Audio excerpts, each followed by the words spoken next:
All right, so go ahead and launch ZBrush. If you hit the Windows key, just type in ZBrush. We're going to be looking for ZBrush 2020. You may see 2019 on there. We're going with 2020. Okay? So this program is a purely a modeling program. It can do some texture work on here. This has been a program I've used since 2010, pretty much. I've used it for quite a while. It's honestly my favorite modeling program I've ever used. It's pretty cool. The point of this is it's basically like digital clay. It's a very artistic focused program. The modeling in it feels very natural and very fluid once you get into it, where Maya, in my opinion, does not. It feels very mechanical. It feels kind of annoying, to be honest.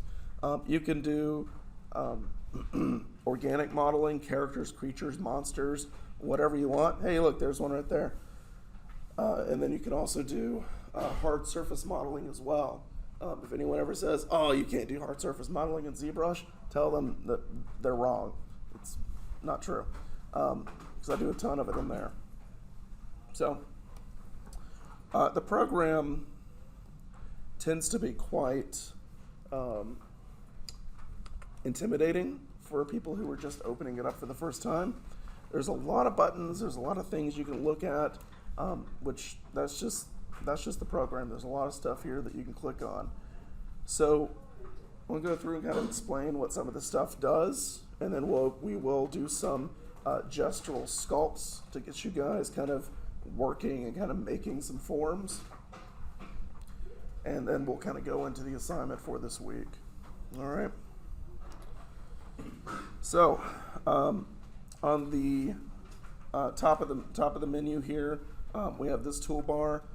This has a bunch of different options. We have something like a brush menu where you can go in and set up different brush options. We have a document option or document box right here where you can open and save your documents. We also have a place where if you ever want to export an image of what you're working on, you can export it right there. We have material pickers. So if you are using material you don't want to work with that anymore, you can switch your materials. You can actually make movies in here. Movies. They're really just kind of ways to show off your models with turntables or show your like history of like working on something. If you want to do a nice render of your model, you can click on render and go there. And yeah. Okay. So over here is going to be the tool menu. Right here is where you're going to be loading and saving your Z tools. If you have something that you've been working on before, you click on load tool and load it in. And then you'll see it pop in here, and that's going to be your active tool. This program, if you kind of think of it as Photoshop, but for 3D models, it actually makes a lot more sense that way. With ZBrush, we can have multiple documents open at the same time, each document being referred to as a Z tool. God, my voice is so bad right now.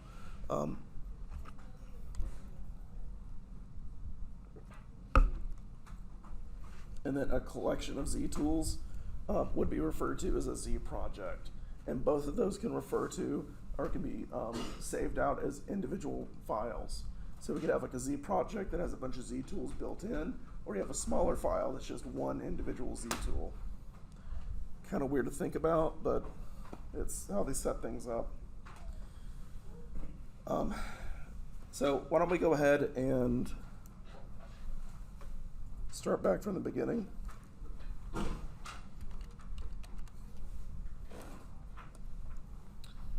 So what I want you guys to do is we're going to make a primitive, basically just a primitive sphere. And we're going to go ahead and I'm going to close my light box. So I'm going to go right here to my active Z tool, which is just the simple brush. If you just click and drag, it does that.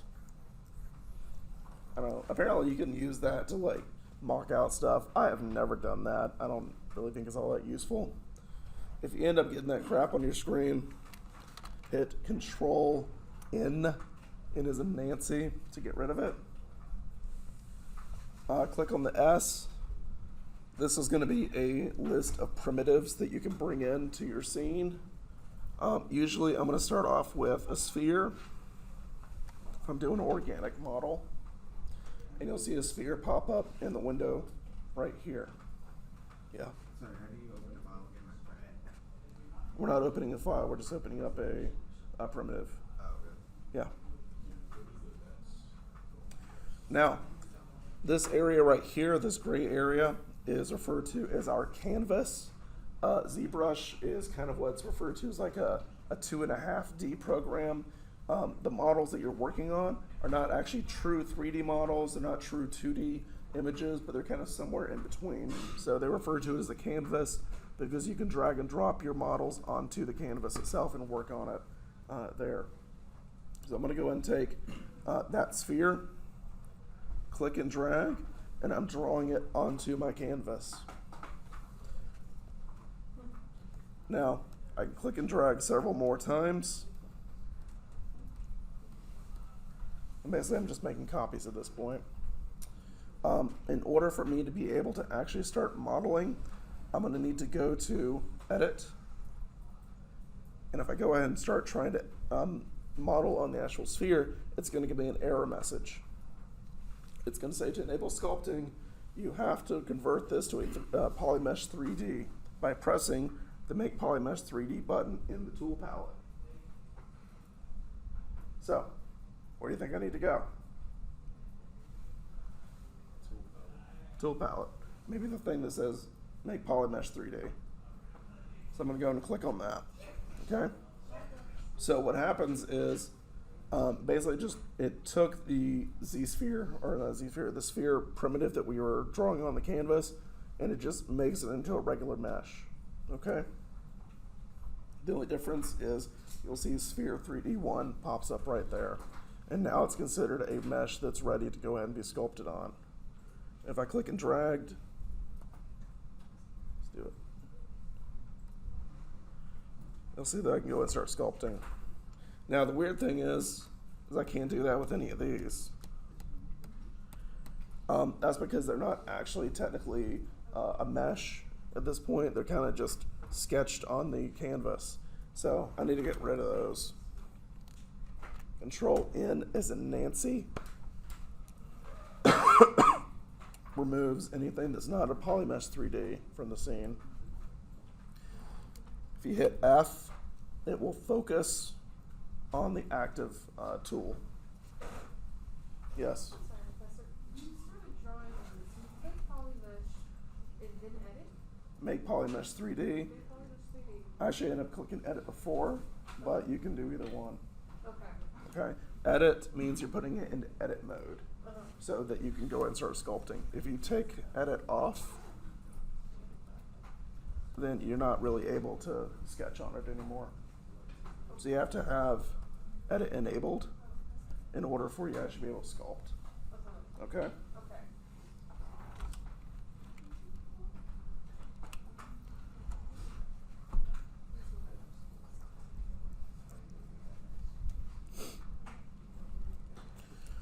All right.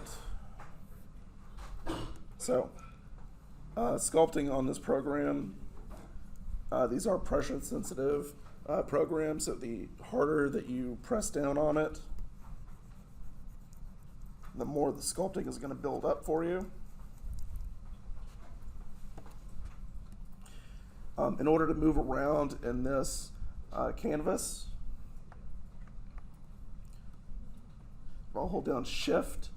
I can snap my view to one of the orthographic views. If I click and drag right here off the model, I can rotate around my point of interest.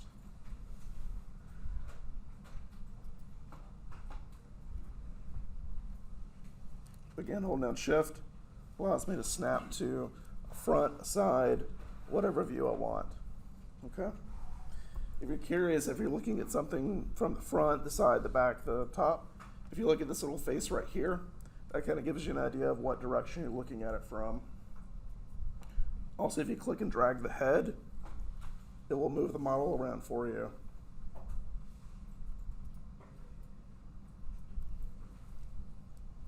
That's actually new in 2020. I think it's kind of neat. Yes, ma'am. Hit F. Good? Okay.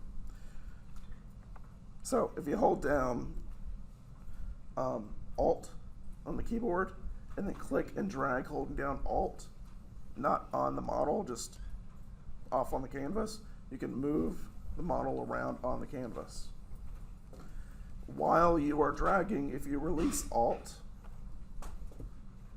you may have done what Kennedy did and zoom in. And you can zoom out.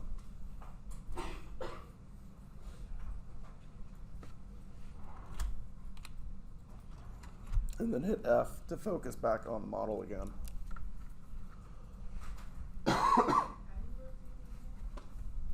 Sorry, what? So if you take your mouse where the model is not, like basically just a blank area on the canvas, click and drag, not holding anything down, it will allow you to rotate.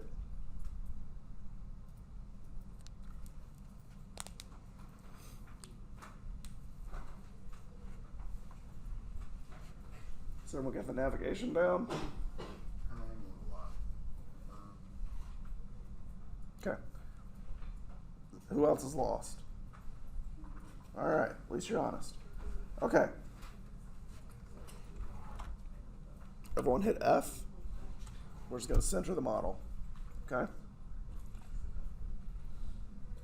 Take your pen down to the corner on the canvas where the model's basically just not on the model. And then click and drag. We're now rotating the model. Yeah? Just rotate. Rotates beautifully, right? You got it?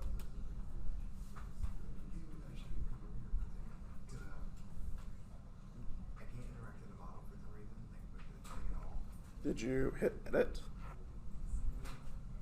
You have edit highlighted right here.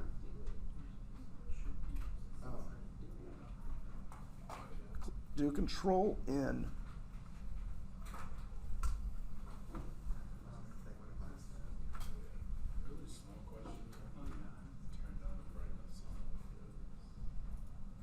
There's probably like a menu or something on the Cintiq. But it's not really, Windows isn't going to control that. That's going to be the monitors. Okay.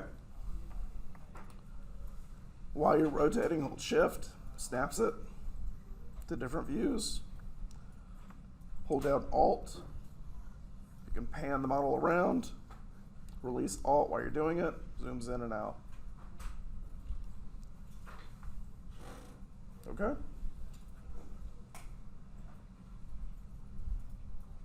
Yes, sir. What?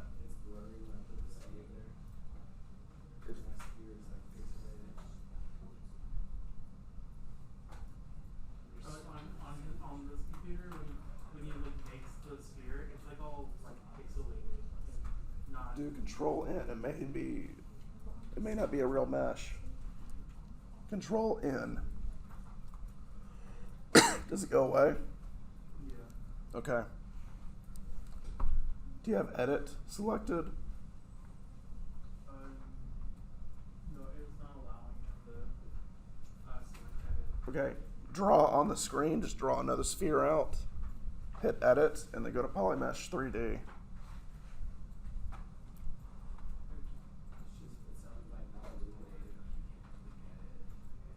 Okay. Let me keep going. We'll deal with it and take a break. All right. So, let's keep going.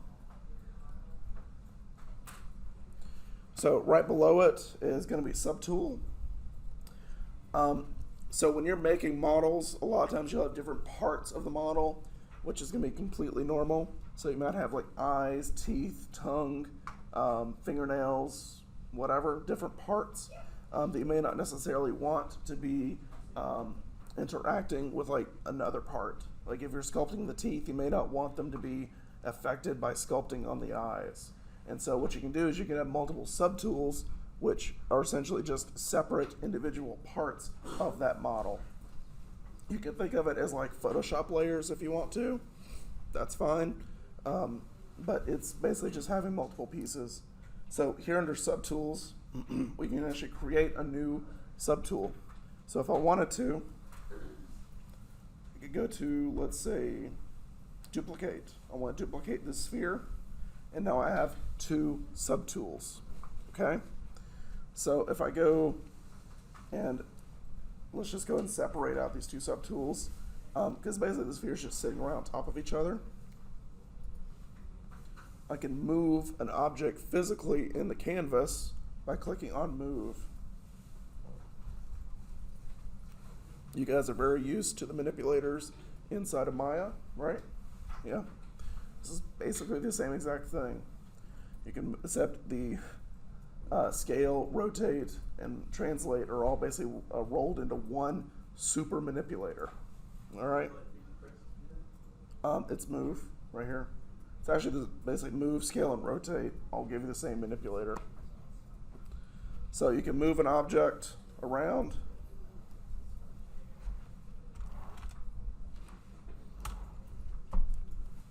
Using, the Z, the Y, and the X. You can rotate it on whatever axis you need to. And you can also scale it.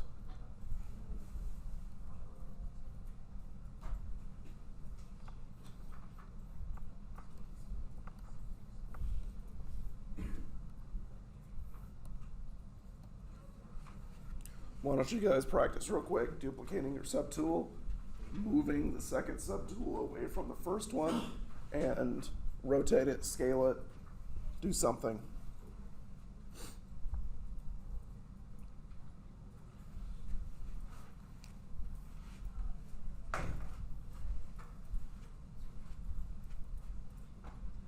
You want to move this down here? Yeah, I finally figured out. You could dig things. Block the whole screen and realize it's down there. Yeah, just move it up.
All right, I'm gonna go and switch back over and do a new sphere, guys. So I'm gonna go up to my primitives, sphere 3D.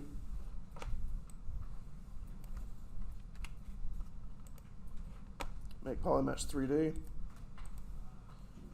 All right. If you ever work on something and you want to go back to it, these are going to be the open documents. So you can go back to them if you need to. So I can go back to the one with the 2 subtools, or I can go to the brand new one that I just created. All right. Again, it's like Photoshop. You have multiple documents open. Okay. You can switch between them if you need to.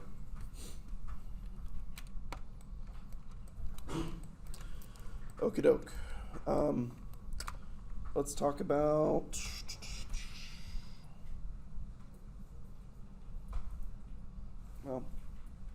let's talk about symmetry and brushes. So by default, we have a standard brush. That's what you guys are working with right now.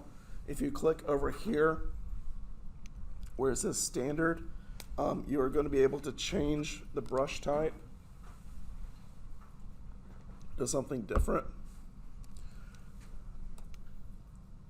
So standard is a decent, geez, dude.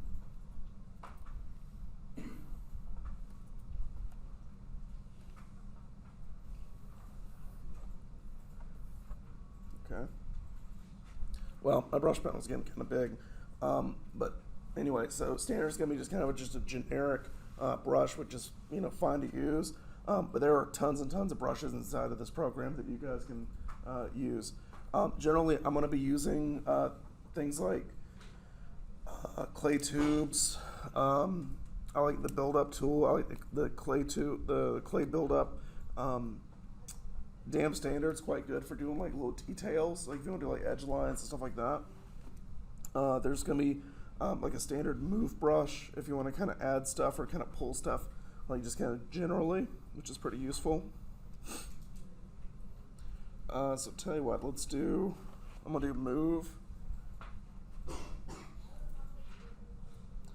And if you go right here, we have Z intensity, and that is going to be changing the intensity of, or the strength of the brush.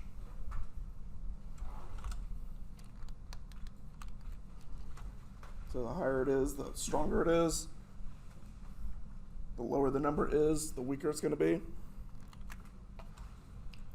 Collapse this palette real quick. Draw size, right here, is going to be the size of the brush.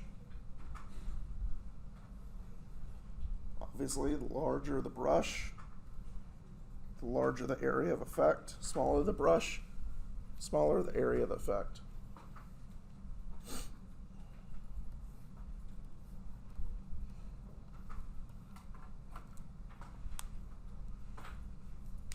You'll see right here where it says Z sub and Z add.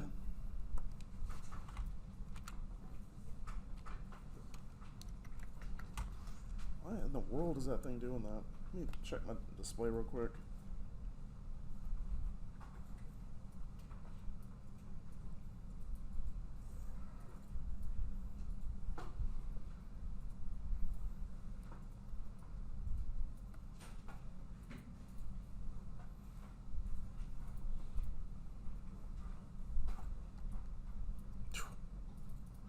That's probably a bit small.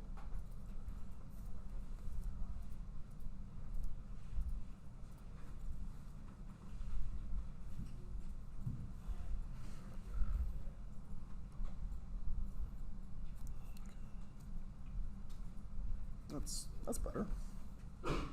All right, but my canvas is tiny. Yeah, how did you get your canvas? So my resolution is real wonky on my monitor, so I had to fix that. But you can change the canvas size if you want to. If you go under Document and you click double, it's going to basically just blow up the canvas size if you need to. And then hit Control N and you can redraw the model back on the screen up the new resolution. All right, hit Edit, then you can start drawing again.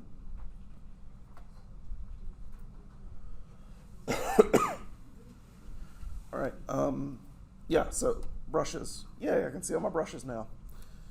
All right, so I like to use the clay Buildup and clay tubes brushes. I think they're pretty nice to use. Clay tubes, it's kind of like a rectangular or square shape to them. They're nice to just kind of build up striated patterns, just kind of general forms. And clay Buildup is basically the same thing, but it's a little more blobby.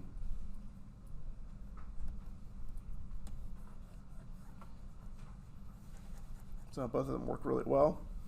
You'll notice that each brush that you select is going to have these two windows underneath it, the stroke and the alpha. Stroke is going to be how the brush stroke is applied to the model. And so for this one, it's just freehand. Freehand is exactly what you would imagine. It's just literally the brush on the model.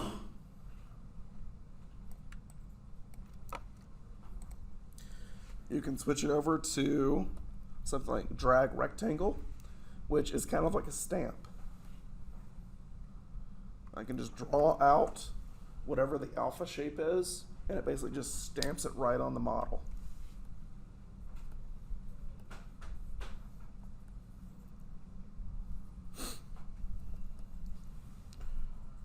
Spray and color spray. Color spray is more for when you're doing your texturing, but it's basically the same thing. It's just going to be spraying the alpha and allows you to kind of build up really quickly.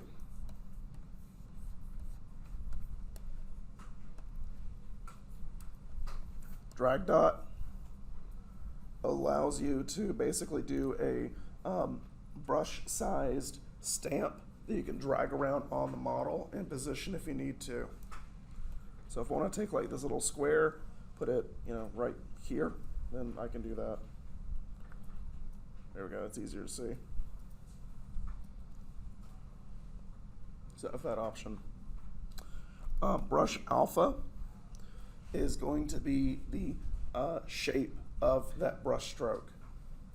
So here, this one is a square, but if I want it to be round, I can change it to something round. If I want to do several lines, I can do that too.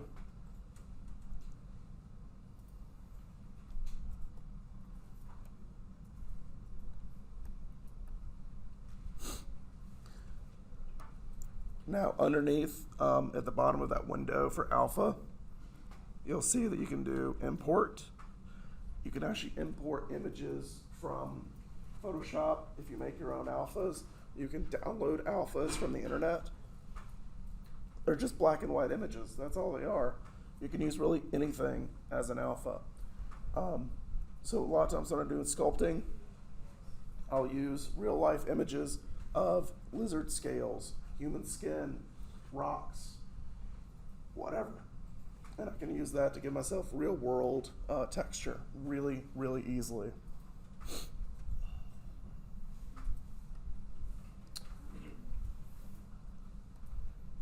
There we go, swirly. Now, as you notice, the resolution on this ball sucks. Like, it's really kind of pixelated and it looks really rough. So we need to subdivide this model in order to get details to show up and look a little bit nicer. So what we can do is go from this area right here all the way back over to the tool palette. And we're going to drop down from subtool to geometry. And in geometry, we can divide a model. We can do zbrmeshing, we can do Dynameshing, we can do all sorts of different cool stuff inside of the geometry palette. So if I go and click on that, I go to divide, and you'll see that as soon as I click divide, a couple things will happen. One, the model will immediately smooth out. Two, you'll see that that area right there will suddenly go from gray to highlighted. It'll have SDiv or 2SDiv. It'll have like a little dash underneath it. If you click and drag that little orange dash left and right, you'll notice that it goes to 1 SDiv. and then back and forth. And the model will consequentially basically smooth out and then lower in resolution as you're dragging up or down the different subdivision levels. So this is kind of where one of the unique features of ZBrush lies. You can subdivide a model in real time and then drag it back down if you need to go down to a lower subdivision level, or you can bring it back up into a higher subdivision level if you need to. In fact, the way that ZBrush deals with high resolution models is that as you are moving the model around or rotating it, it actually drops the model down to a lower subdivision level while you're rotating it, and then jumps it right back up to the higher subdivision level when you stop rotating the model. That's actually really useful. Have you guys ever tried to move a model in Maya that had over 1 million polys? It hurts. It's not fun. This is how ZBrush gets around that. Okay? So, you can actually keep hitting divide, and you'll notice that right here it says active points and total points. Active points are going to be the number of faces that are on the model for the subtool you are using. So the layer that we have activated, the subtool, that's going to be active points. Total points are going to be all the subtools in your document combined. So right now I'm at 130,000 faces. Does that sound like a lot? Cameron's like, no, I know where he's going with this. All right, I just went ahead, hit subdivide, and it went up to 520,000, so we're at 500,000. 2 million. 8.3 million.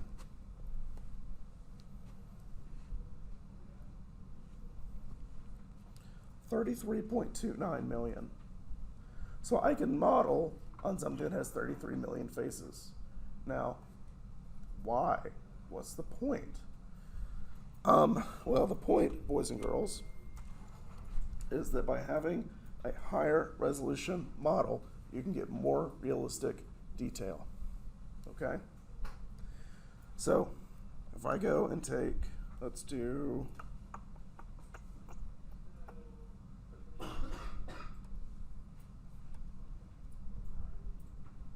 yeah, we'll do drag dot,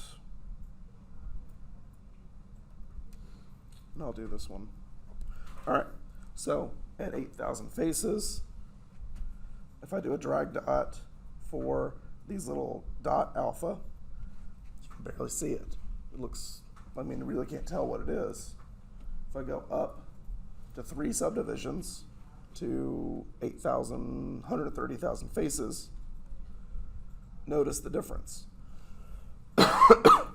Suddenly, the same alpha, the same stroke, the only difference is the subdivision levels have changed. Suddenly, this alpha is a lot clearer. This is what we had before. This is what we have now.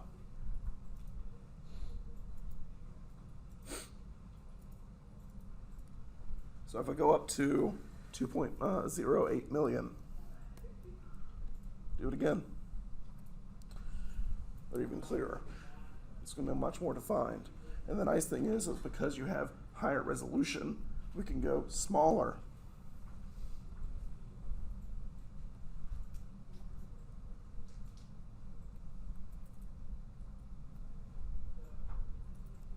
And I can still get that same detail on a smaller scale.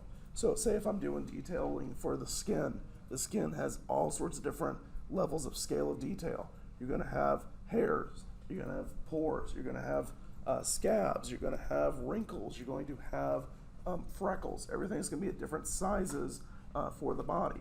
The closer up a camera gets to like a character's face, you're going to notice new stuff. So the more detail I can pack into a character's face, the more photorealistic it starts to become. So let's say if I go up to 30 million,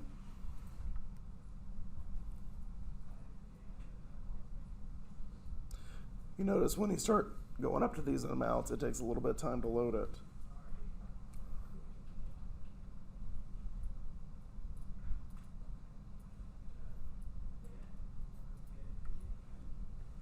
So there you go. And you notice as I'm zooming in, it actually drops down in resolution. Suddenly everything gets a little blurrier. And then it pops right back up. So this was, I think, at like 2 million. And this is the same stroke at the same size at 30 million. Tremendous amount of difference in the detailing. Okay?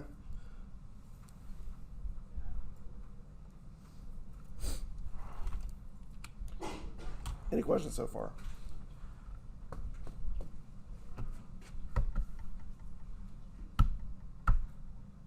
I thought you were raising your hand, but she's just scratching her forehead. Okay.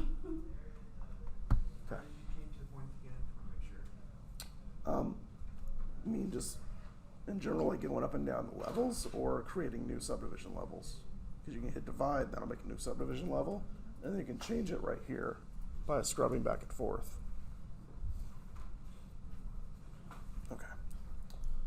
All right, let's talk about undo history. Yes, ma'am. Sorry. So when you're super zoomed in on your model, like, how would you zoom in more if you don't see any canvas on your screen? So this area right here, like between this line and the edge of the canvas, that's actually kind of like a little bit of like a protected zone. So you can just like click there and like hold down Alt, and then you can still move it even with the mesh taking up that area. Okay. You can also go to scroll, zoom, and scroll and zoom, and move it around from there as well. So if you go like scroll, click and drag, it'll just let you move it around a little bit. So if you need to do that, you also have the move and then frame as well. Same thing as hitting F. Okay. Undo. So ZBrush has a unique way of handling undo histories. Undo history is not based off the document. So if you were in Photoshop and you hit undo, it's going to start undoing whatever the last thing you did was, no matter what layer you're on, whatever, it's just going to undo it. ZBrush is not like that. Undos are based solely on the subtool you're working on at that point in time. So if I have a duplicate of this subtool, it's going to have a different undo history than what the other subtool has. Okay? So if I go to this one, let's move him off to the side. So these two guys now have two different histories. So if I go in and let's say add a stroke here,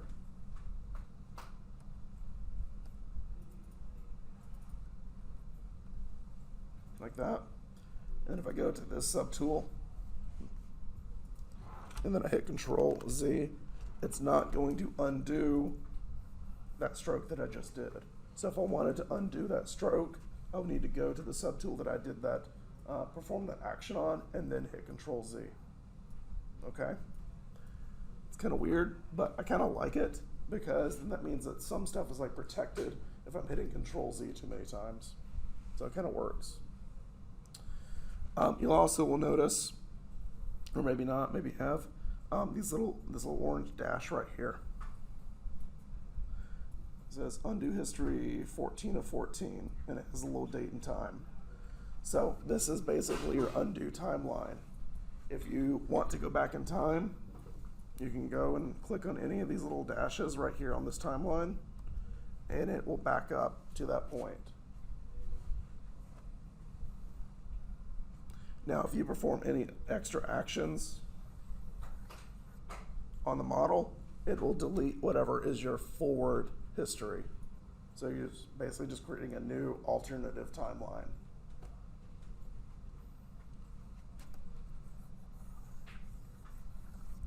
Okay. Everyone good? Yes, ma'am.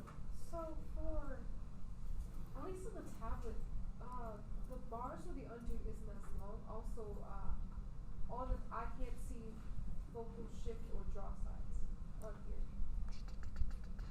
So it's is it like basically like this panel is taking up a lot more space? Yeah. Okay. you can basically, if you want to, just go under display settings, like I did with this one, and try to reset it to where the app's text and other items are basically scaled out, maybe a little bit too big. So you can change that if you need to.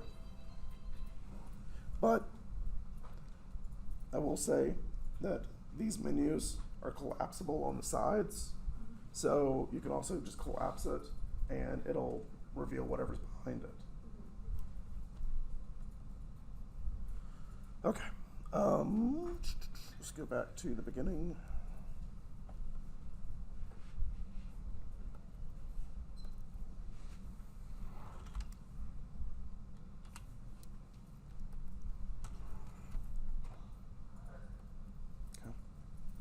All right, symmetry. So organic models tend to have symmetry, right? We're generally symmetrical. If you want to have symmetry on a model, we can go under transform, and then activate symmetry is down here towards the bottom.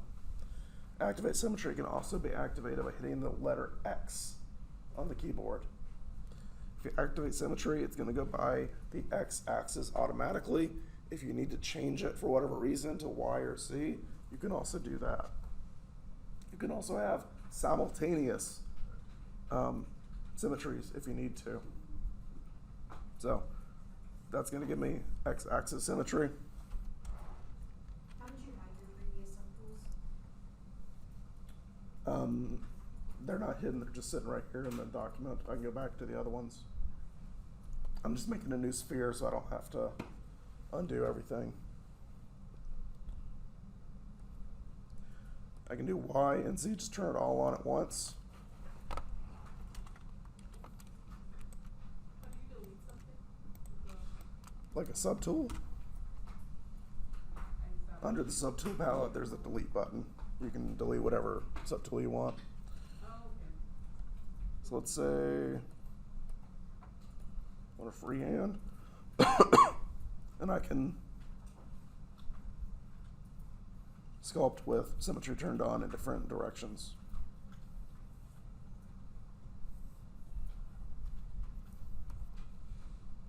Kind of looks like a ball of yarn.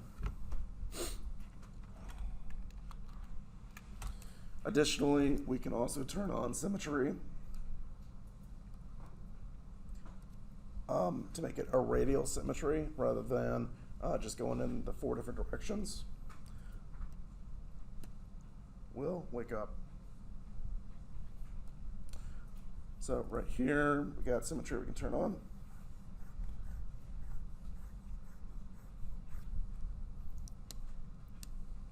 And they can also change the radial count right here. So let's do 100 points. There you go. Radial symmetry at 100 points.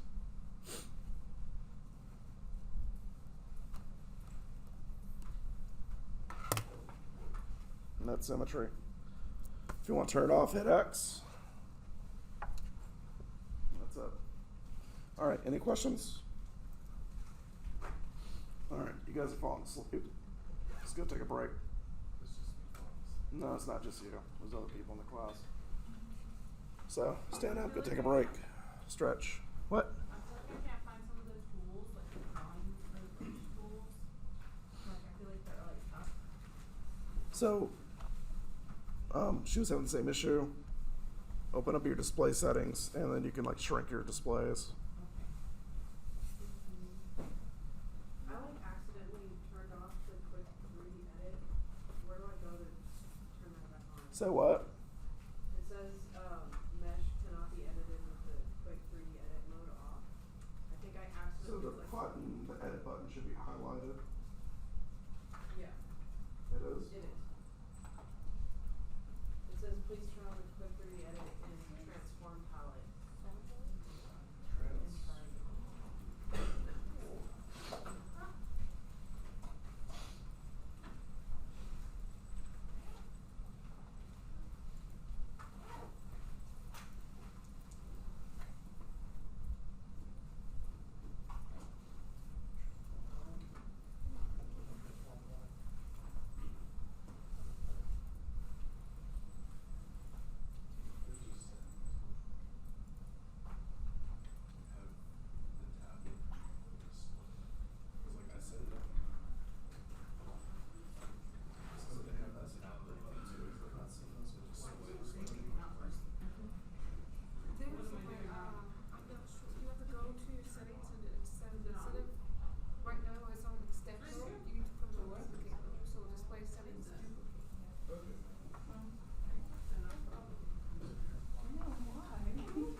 to do settings. Like we have to do is go on the desktop and right click and then go to personalized screen resolutions and display settings. Well, yeah, display settings. And then what you can do, go to advanced display, advanced.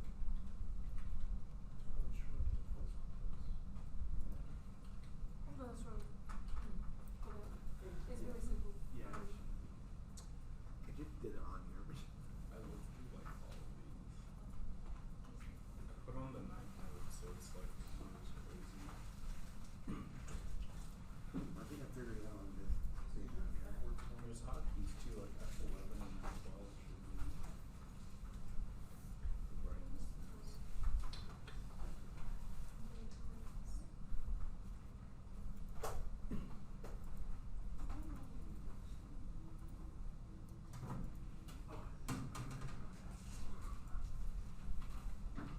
Like, literally two.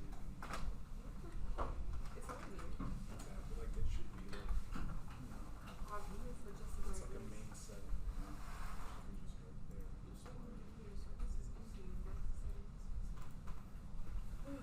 No.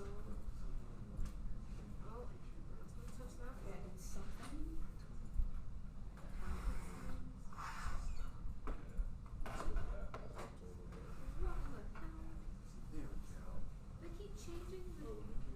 I'll just do it. No, don't do what? Like, What are you trying to do exactly? Try to write on it. the side. Well, I messed with it now. The screen is black and I have it like tinted, so it's like. Nah, it's just. So it's been a while. Have you tried doing a map screen yet? Yeah. Oh, it doesn't. Like, yeah, I gotta do the other one. And I fixed the problem with this screen because I guess I'll give Apple credit on this one. It's literally on the keyboard. It's like the first setting. I know there's a hotkey up there. Yeah, but I don't remember which one it is. And it's different. It's just Volume.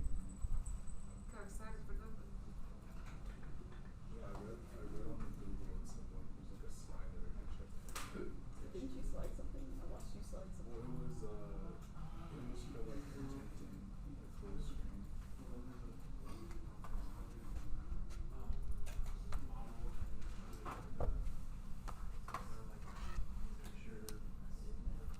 Yeah, it's so cool. Are you sure? Yeah, I got it. The screen. Like it's a lot better than it was, honestly. It's.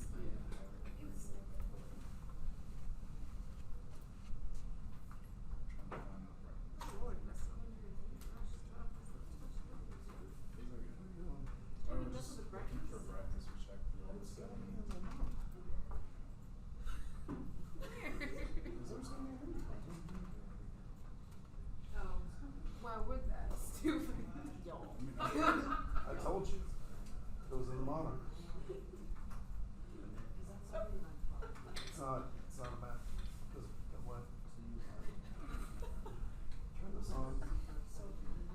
Start looking on that. It's weird. Come on. So,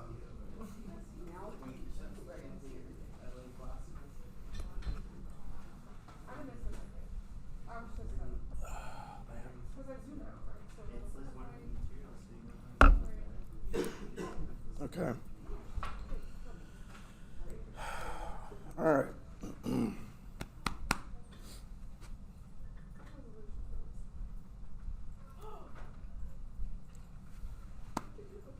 So let's talk about maybe building meshes or kind of constructing stuff.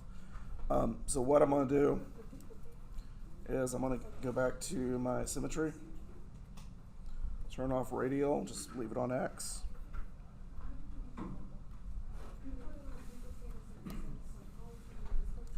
And we can actually insert new meshes into our subtool. Now, this is going to be important because we can really just quickly build up like a mannequin or different types of forms really, really easily. Now, this tends to be important, or this insert brush is going to really only work for us if we don't have any subdivision levels.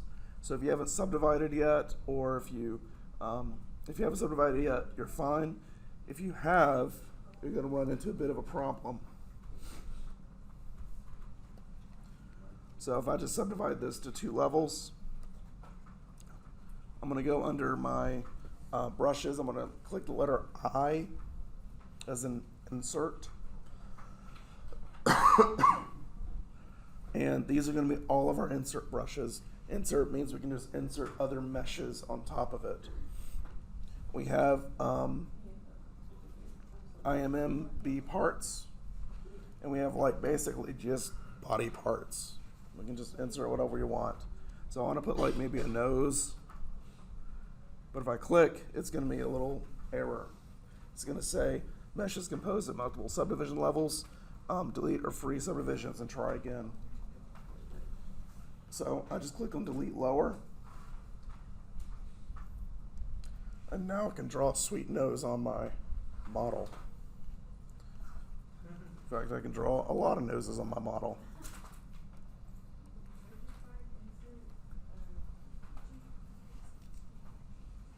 What? That's the insert brush. There's a lot of insert brushes. Open up your brushes, hit I. You'll see all of them. You can switch to different brushes if you want, or a different model to insert. Maybe I'm going to put in a female torso. You have that ability if you want to. Now, oftentimes when you insert mesh, it is never going to be where you're going to want it to end up. It's just basically just stuck on the front of the model. I mean, look at that thing. That's just sticking on there. It's not even really a part of the model. So I want to kind of move it back into the rest of the mesh. So I'm going to click on move, and then I'm just going to shove it right back in that head.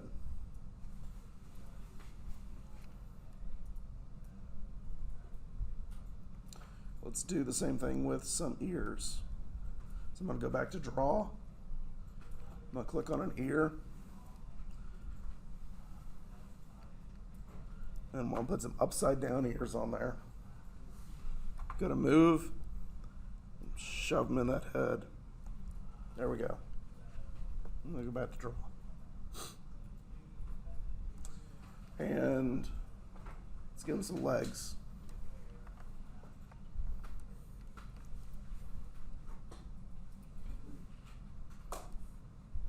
That's not right. Let's do it the other way. There we go. How did you just reverse the direction? I just wanted the other side of the symmetry, and it just gives me the other model. Rotate and translate. That's terrifying. Now, these are separate meshes, okay? I have a couple of options here. One is I can separate this subtool into its various components. So I can have either, 1, 2, 3, 4, 5, 6 different subtools. One with a leg, one with a nose, one with an ear, one with a sphere. Or I could tell it to split into similar subtools. So one with just the legs, or one with just the ears. If you go under split, you can tell it to split by similar parts, by individual parts. You can even mask off things so that they are split off by themselves. We'll talk about masking in a second. So I'm going to go to split to similar parts. And now, if I want to mess with each one of these models by themselves, I can do that because they are their own individual subtool. Okay? So that means if I want to sculpt on, let's say, the legs, I can do that, but it does not affect the sphere. If I went back to my copy of the weird body. That's terrifying. Let me turn off my symmetry real quick. Just move them off to the side. Now if I try to sculpt again, you would see that even though these models are not contiguous, meaning they're just kind of shoved into each other, it's not one piece, as I sculpt on them, it does treat it like they're one piece, like they actually are merged. So this is, again, a reason why we might split something off into different subtools. Because maybe I'm going to be modeling on, you know, his chubby Oreo legs, and I don't want his round body to be messed up by that. That's, you know, that's completely normal.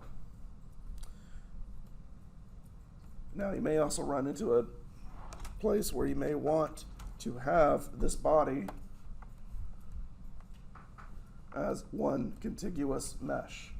And so what we can do is we can do what's called Dynameshing. Dynameshing allows us to basically, it's almost like ballooning in a way. It's going to go in and merge all the pieces together. It's going to delete anything that's intersecting, and it actually goes through and retopologizes the mesh, meaning that all the faces that we see here, like all these little faces, are going to be deleted and then rebuilt. So this ends up becoming a dynamically meshed object that we can then add more pieces to, and they get basically glued on as we activate Dynamesh later on. So if I go to Geometry, if I click on Dynamesh, and then I can click on Dynamesh to activate it, you'll see that the mesh looks a little different. So before, fine crease right here. After, you can see where the mesh has been kind of glued together. Okay, so if I go on Sculpt, it's now one piece, one real piece. And I can even smooth it out by holding down Shift, and I can smooth the mesh if I need to. So Dynamesh is really cool. There are options to change the resolution of a Dynamesh. Maybe you have some details that you don't want to lose in a Dynamesh, because you'll see that, let me go back.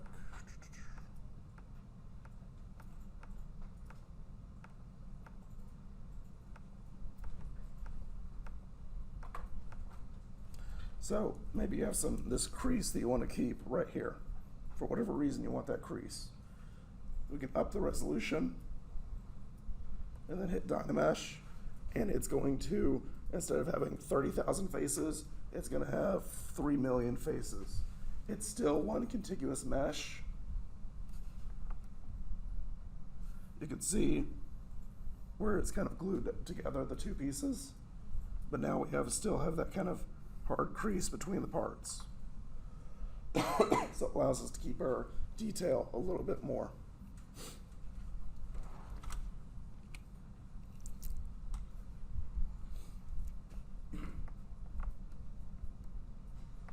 Any questions? Yes, ma'am. How do you deselect the move tool once you've used it? So, like this, just go back to draw. Oh, that's really simple. Yeah. Actually, the hotkeys are the same as at Maya. So Q, W, E, and R are all the same. When you use certain brushes, I notice like when I try to use a brush, it like they kind of all look the same. Like Okay. even if I change like the texture, like the same, but they'll all look the same. It may be that your resolution on your mesh, like maybe you don't have any subdivisions. Maybe you're working with something that has maybe not very many faces. So if you go under Geometry and then Divide, you're going to be quadrupling your faces, and then you'll be getting crispier or crisper looking brush marks. When I try and Dynamesh it, Yeah. it doesn't do it. It doesn't give me an error message, but it doesn't act contiguous either. Did you split the subtool into multiple parts? Yeah. Okay, so you have to have multiple pieces in the same subtool together. If it's just one, like if it's just a sphere and you Dynamesh it, it's not really adding anything to it. Right, I have two, I have like a body part and sphere, Okay. intersecting and trying to get into Dynamesh. If you click on this button right here, little grid, the polyframe,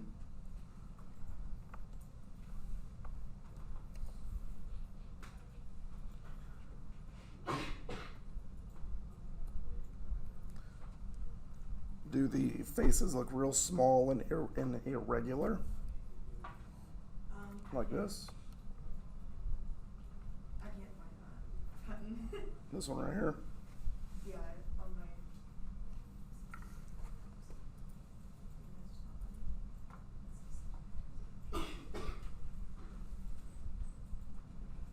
That particular tool is hidden because of resolution.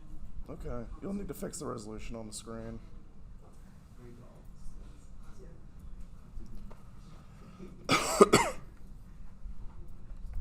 Alright, so what I want to do with you guys is we're going to be doing some gestural sculpts. These are going to be free form. I just want you to move the material around. We're not going for anything really in particular. I just want you to make forms, okay? That's all I want you to do. So we're going to go at it about, let's see, it's 2:20, classes over at 3:20, so we got about an hour, right? Yeah? Okay. So let's do 10-minute sculpts, and you're just going to be messing with stuff, just trying to make a form of some sort, okay? It doesn't have to look good. In fact, it's probably not going to look good. That's cool. I just want you guys to play around with this. So what I'm going to do is go ahead and make a brand new sphere.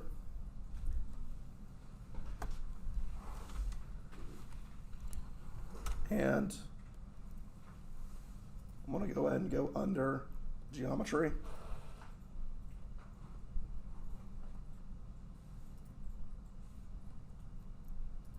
And I'm just going to go ahead and turn on Dynamesh.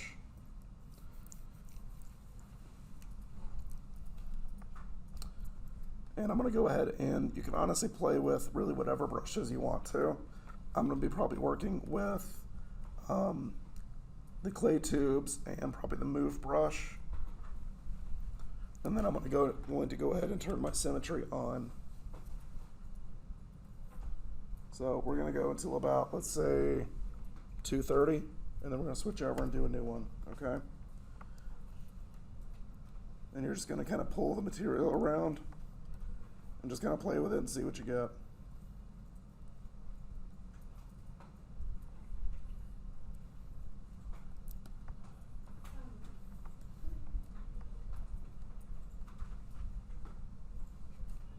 Now the reason why I'm having you guys do the Dynamesh, or suggesting you guys do the Dynamesh, is so that when you get to the point where you are starting to fracture the model, because you're pulling it too hard,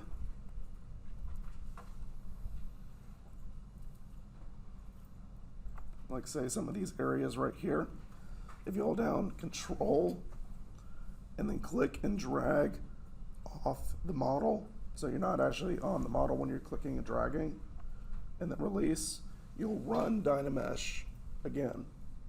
So it actually will go back and retop of the model and smooth it back out. So then you can keep sculpting as you need to.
One really cool brush is called Snake Hook. If you look down towards the bottom, Snake Hook, it's kind of like a move brush, but you can pull stuff off really far. And then you'll see how it's kind of fracturing that hook right there. Hold down Control, run Dynamesh again, and you'll see it kind of rebuilds it. Shift allows you to smooth it out, so then you can keep working. So if you're brushing Dynamesh, even though it's just one shape, it doesn't have to it just recopies it, right? Mhm. Okay. Alright. Yeah. Yeah, it's just because these areas where I'm pulling are fracturing a little bit, because there's not enough polys there. By running Dynamesh, it rebuilds it so you have enough polys to continue.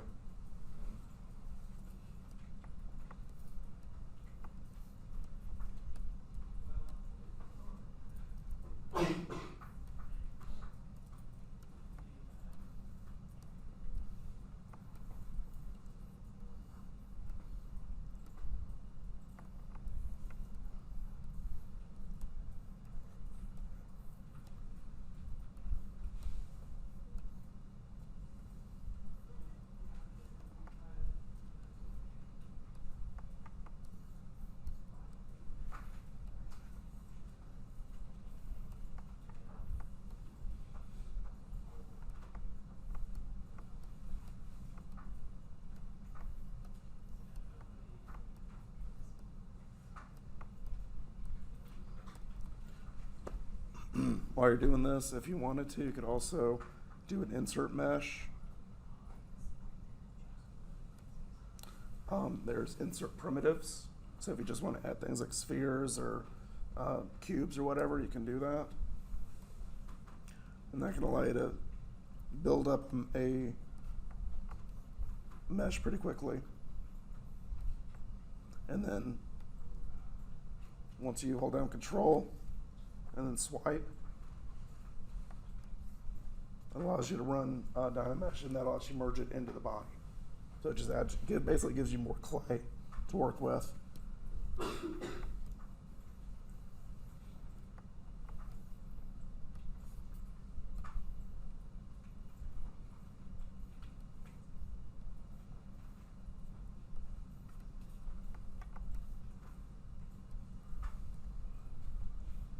If my brush is doing like the opposite, like I have a draw brush, but it's going inside instead of outside, I'll hold on. So right here it says Z add or Z sub. You may have clicked Z sub, which will give you the opposite effect than what you're looking for. It digs in, or you may be holding down Alt, as Blair said.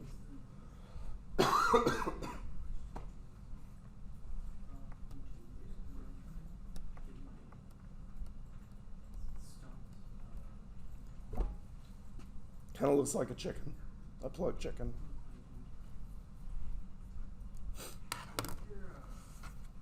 Your mesh grays out and you can't edit on it. So it's probably masked. So masking basically protects the mesh from doing anything. So if you know Control and then swipe off the mesh, you'll see that it highlights again. But masking is really useful if you wanted to mask off parts of the mesh and protect it. You can click and just kind of paint on the mesh, and then when you sculpt around it, you'll notice that it doesn't get sculpted on. And then you can release the mask by holding down Control and swiping.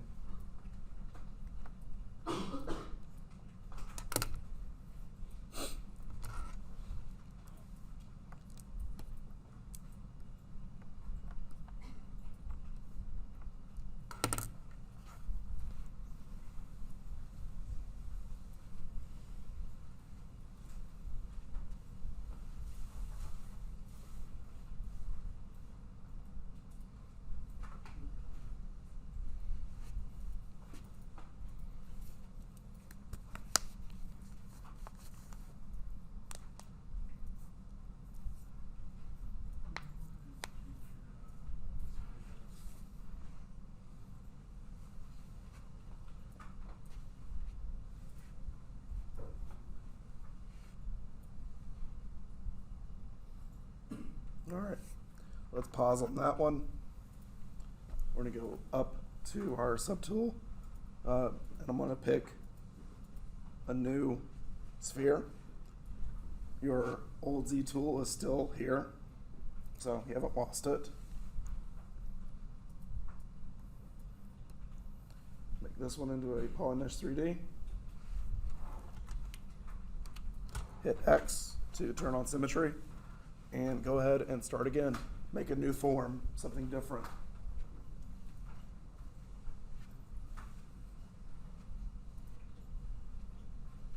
There's no wrong direction in this, you're just playing around with it.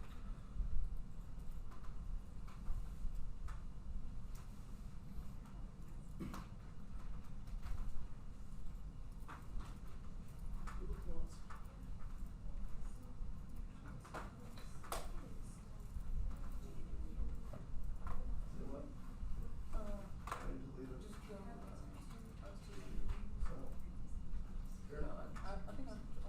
Your old one, you say.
Alright guys, let's go and try another one. Make a new sphere, make a new shape.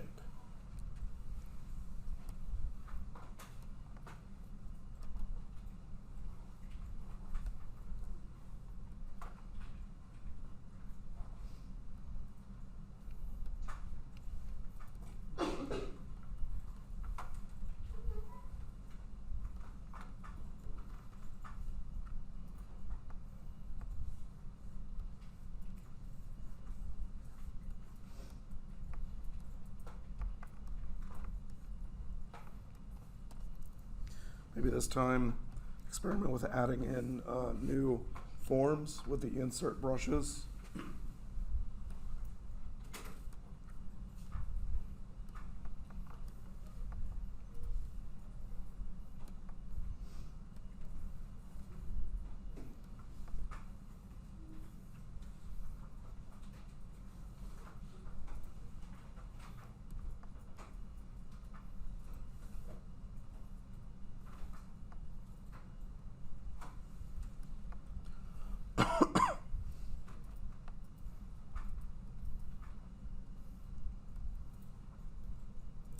If you have like one form that you want to kind of add repeatedly, if you hold down Control while you're moving it, it'll create a duplicate.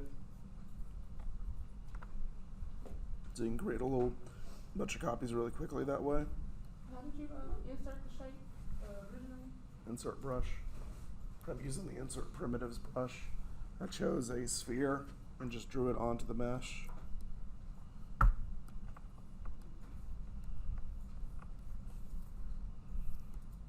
Where's the insert from?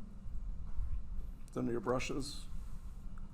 If you go to I, you'll see only the I brushes, Oh, and then IMM primitives. Anytime you see the prefix IMM, stands for Insert Multi-Mesh, okay. which means that there's a collection of meshes for that brush that you can choose from to insert.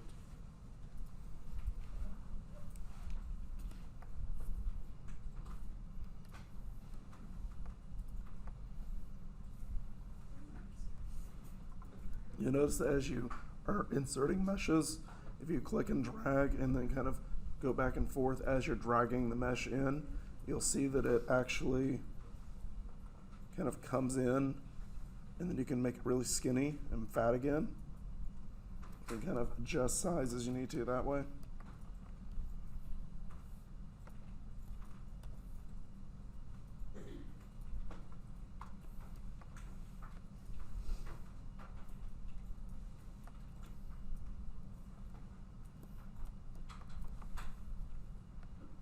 You said hold Control when you do that? Yeah.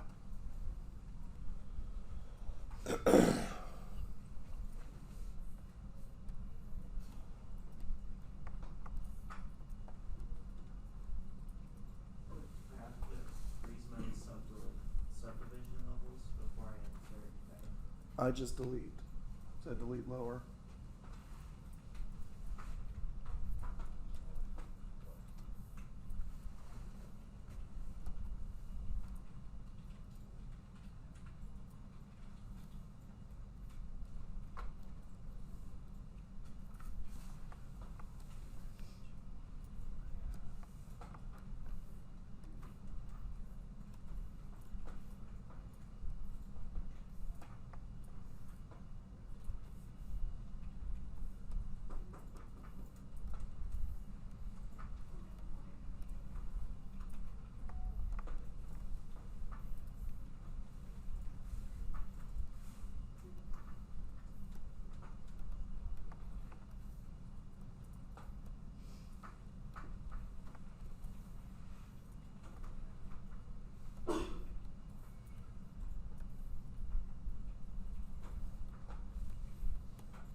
Say that again. Or like when you use the Hold control. And then just like try to Are you just trying to invert the mesh or invert the mask? Yeah.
If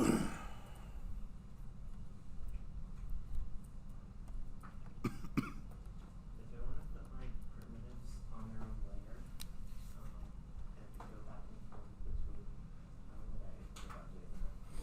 So when you insert them, it automatically masks everything else in the subtool. Yeah. So what you can do is go under split, and then you can do split unmasked, and it will take whatever is unmasked, split it into its own subtool. And that'll be a separate layer for you to work on. Mm-hmm.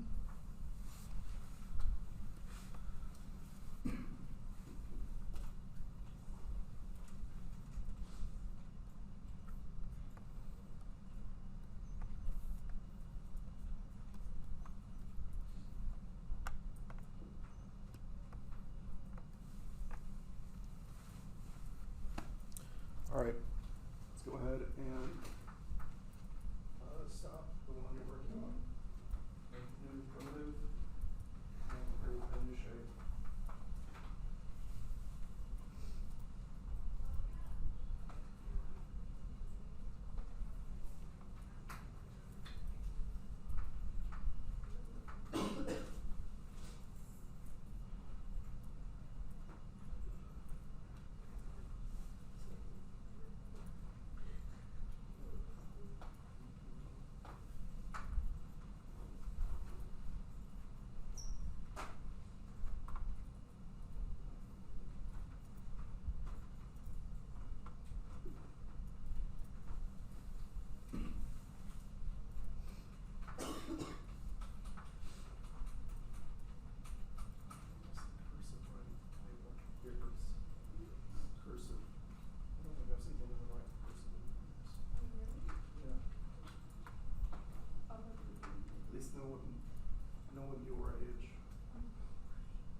away from the sphere, guys.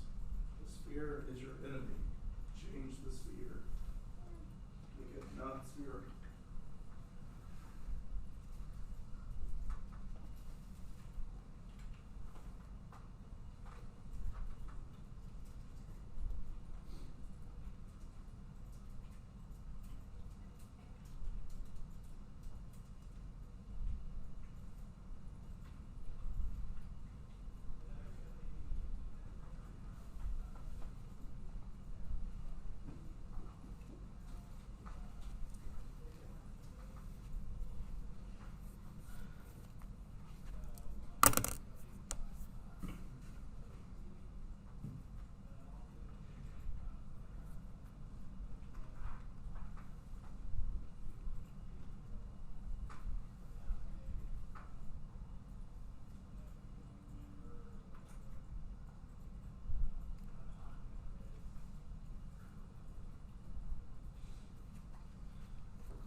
they two different subtools? They look like they're within the same one. So, like, sorry, I don't know any other terminology. So you have your tray where it lists all the different, like, components of the Z tool that you're working on, right? So those are your subtools. And it looks like they're in, so yeah, okay, I guess they're a single subtool right now. So how would I make it a separate subtool? Okay.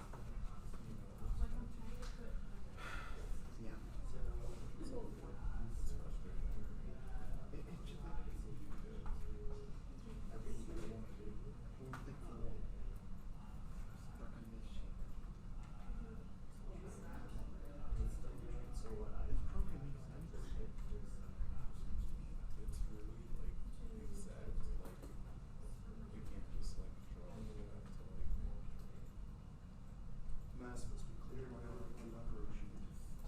I don't control. Well, they I need to click on range. Why? Alright. Stay pause. Hopefully you guys have messed around with the clay a little bit. Got some idea what you're doing? No? No clue? Maybe? Alright. So, your assignment that is going to be due next Tuesday, so it's going to be just a real short assignment, is for you guys to optionally take one of these forms that you created in ZBrush today, whichever one you want to do, and turn it into a small creature. So whatever you want.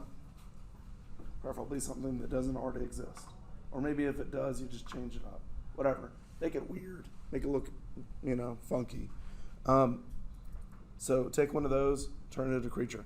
If nothing that you worked on today feels like something that you can really keep working on, that's fine. But you'll have to take you'll have to make a form and create a creature from that and turn it in on Tuesday. Yes? Do you have a question? Oh no, I'm sorry. Okay. You have a question? Are we doing this like on ZBrush again or like Yes. live? Oh, No, we're on ZBrush. okay. So, do we have access to this like when we're not in here? Or? Yes. Okay. We'll have lab hours you guys can come in on. I believe they're posted probably up on the door. So you guys can come in and work on stuff. Okay? All right. So that'll be due on Tuesday. Now, you can grab this assignment to ZBrush intro document if you want it. It's up on the OneDrive. If you want to save your files, what I would suggest is go ahead and pick whatever Z-sub or Z-tool you're working with that you really like. I kind of dig this weird, fat Godzilla thingy. So I'm going to click on it. Go to Save As. So I'm going to save it as a Z-tool, give it a name, and save it in whatever location you want to save it in. And take it with you. All right? Yeah. Yes. How do we, I've never used the OneDrive until like this semester, so how do we get access to it, like logging into servers? Yeah, I clicked on the link because that's how I turned on the thing, but, turned in the first assignment, but, it made it seem like Dr. just said, like it wasn't not on like the profile or something, so that's why I was No, wondering. it's not on the profile. You have access to your OneDrive. That's through your Office 365 subscription that you have through us. So you go to OneDrive.com. Oh, okay, yeah, that's Your what I was wondering. information, but to get some money, just go to the link that I gave you. Okay. yeah, the link is in the syllabus. You just Yeah, I was talking about like personally, like, yeah. I never, because I never used it. yeah, you can like verify the storage, so you can just save all your projects there and just keep them saved. All right, guys, you want to be done early today? Okay. So if you're done, we can go ahead and turn the pens back in. If you guys want to keep working, that's fine. Basically, you guys don't have a problem with you guys working in here after class is finished. You got to make sure to turn your pens in, okay, before you leave. All right. So. The door's open. You just go put it in the box. If that door gets closed, then just set them up here on the desk. Okay.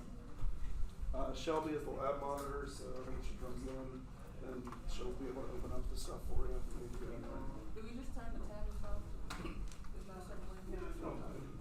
When you guys are finished, please put the keyboards and tablets back the way that you found them. Preferably the tablets closer to the monitor, and then put the keyboard in front of the tablet.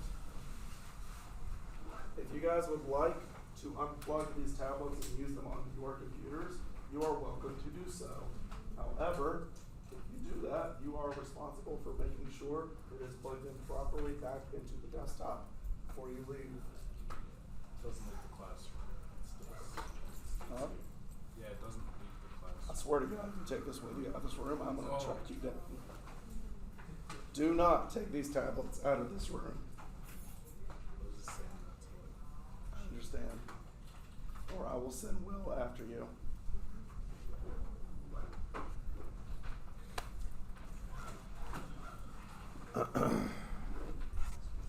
Yes. She hasn't posted them here.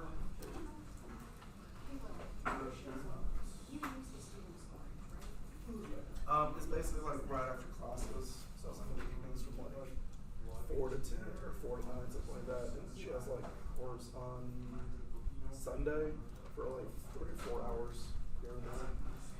If you're on the SIGGRAPH Facebook group, I believe